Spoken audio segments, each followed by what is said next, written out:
Welcome to Empowerment Radio. Core fears. So far we talked about the fear of change, the fear of failure, all fears that you probably know in their expressions, in their extensions. But now you also know, wow, if I have those fears, I can see this differently. I can really pour love over the fear and choose growth and choose exploration and choose passion over that what may want to hold me back. I don't have to be attached to my comfort zone, and I don't have to be attached to what other people think about me. I can actually choose to live my life. And that's ultimately the freedom that I always have been searching for. And I'm still working on every day to remind myself that this is what I want to be in my life, free to live it the way I choose to. And that has a lot to do also with that third fear that I think in our society is running rampant, which is the fear of rejection. I mean, we are so afraid of other people's opinions of us that at times we become chameleons and we are really just adjusting ourselves to whatever expectations there out there, the way we are talking, the way we are dressing, whatever you know games we play, interest we have, vacation we take. How often is it really coming from us internally, and how often is it actually an imprint of those imagined expectations from our peers or society in general that just hold us back from doing us and just becoming so much more an imprint or a mirrors of what other people want us to be. We really want to like or be like other people so that we can be liked. And that is coming from a deep-seated tribal consciousness, this fear of rejection that was necessary long time ago when we lived in little huts or caves where we needed to be a part of the tribe so that we are not getting kicked out and being alone in the wilderness, fighting all those way more powerful creatures. So it makes sense that at some point fitting in was more important than the individuality. But now that fear of rejection has really become something that prevents us even from exploring who we are and holding us back. Pleasing others is a good example. So many of us just feel like that their role in any relationship is to be the pleaser. And I talked not too long ago about how to get out of the pleaser role. But that is ultimately driven by that fear of rejection and that fear of somehow, yeah, not being good enough. And how do we get out of that? How do we get out of the fear of rejection and just being more comfortable with ourselves, being more confident in who we are, and living our lives accordingly? Well, I think it's really important that we are noticing that pretty much all of us have a certain kind of insecurity. Pretty much all of us have a sense of wanting to be accepted or approved of or loved. Some of us are just better at hiding it than others. Yes, we can have confidence and we can have a certain kind of self-worth, but deep inside there is, for most of us, this insecure child that has at some point been bullied or neglected or told off. So that part of us exists. And it's not only the tribal consciousness, it's also the consciousness of the part that wants to be belonging to the family and is afraid of not getting the love and attention it deserves. So we all have that part inside of us.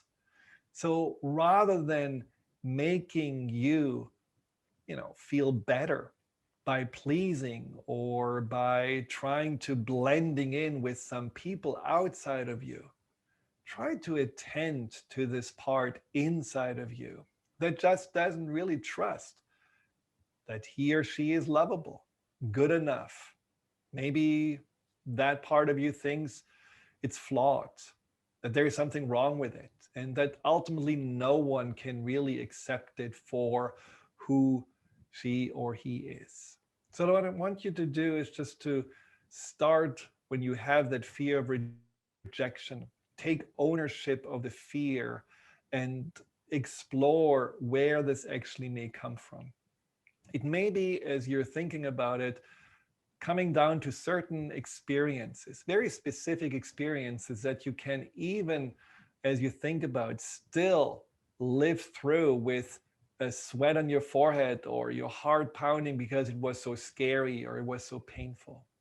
A client of mine told me about his insecurity with pretty much whenever he's in front of a group talking, and he has to do this for a living, or whenever he is meeting new people in a social setting, he is completely frozen with fear. He tries to play it cool, but deep inside he feels like that 14-year-old kid that got bullied by a whole group in his school and made feel like that he is the dumbest kid on the block.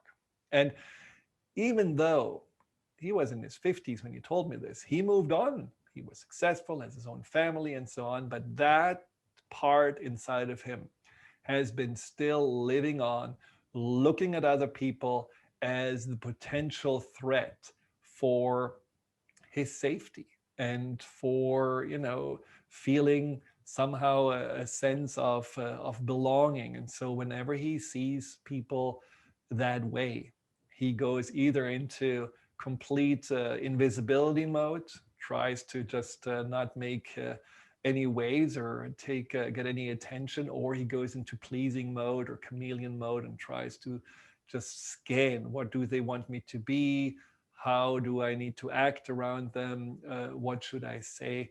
And of course, then afterwards, you're playing, or he has been replaying every interaction and everything that happened and judging himself, or this was not good and I should have done that better, or I shouldn't have done this at all.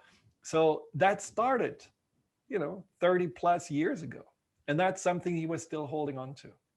So what's important there is that we need to sometimes set the record straight and realize, well, is whatever is inside of me still really here to protect me from the bullies of my past? Or is who I became actually enough? Do I really need to be afraid of those people that don't even exist in my life anymore and maybe feel actually bad for what they did? Or do I need to continue to simply or bully myself by telling myself that I am still that insecure, awkward being that I used to be and that used to be rejected? So my point is, have a inner journey to this part of you that needs just to be told that who you are and who you became is enough, that there is a lot that you can share as a human being, as a friend, as a coworker, as a citizen, and that you have so many good qualities and so much that you can be proud of. You can ask yourself, what really defines me? What are those things that I accomplished in my life, and how did I accomplish them? What are those qualities and strengths inside of me that made me accomplish them? Or how much goodness do I have inside of me, and how did it show up in the world? Was I forgiving with those that hurt me? Am I kind to those that need help? Am I compassionate, empathetic for those that are in pain? Make yourself aware of who you are and the gifts that you carry inside, those gems in your heart, and then realize that there is nothing that you can really reject about yourself.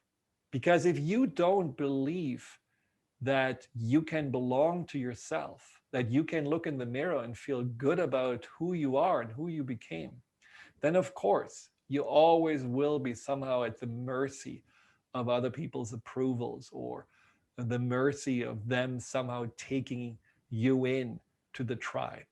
But if you feel like independently, I am a good person, and that's what I radiate out, that's the love for myself that I bring out into the world, then you will naturally also gain more approval and more respect, especially from those that recognize and appreciate who you are. And these may not be the same people that you were afraid of being rejected by. There may be a whole new bunch of people that come to you when you are that true, confident, authentic self who really believes in who you are. But that is just a gift of starting to address the fear at the root, the fear of rejection at the root, with kindness, curiosity, and compassion for yourself.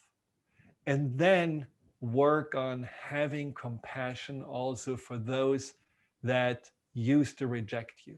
Someone who really is truly confident, someone who is in alignment with their mind, their heart, and their spirit, doesn't judge or reject or mistreat others. People who do that, people who hurt you, usually struggle with themselves. Behind most of those kind of criticism and rejection that we may have experienced or still experience or we are afraid of is usually a lot of pain that those people have inside. A lot of pain, a lot of insecurity, and maybe even self-hatred.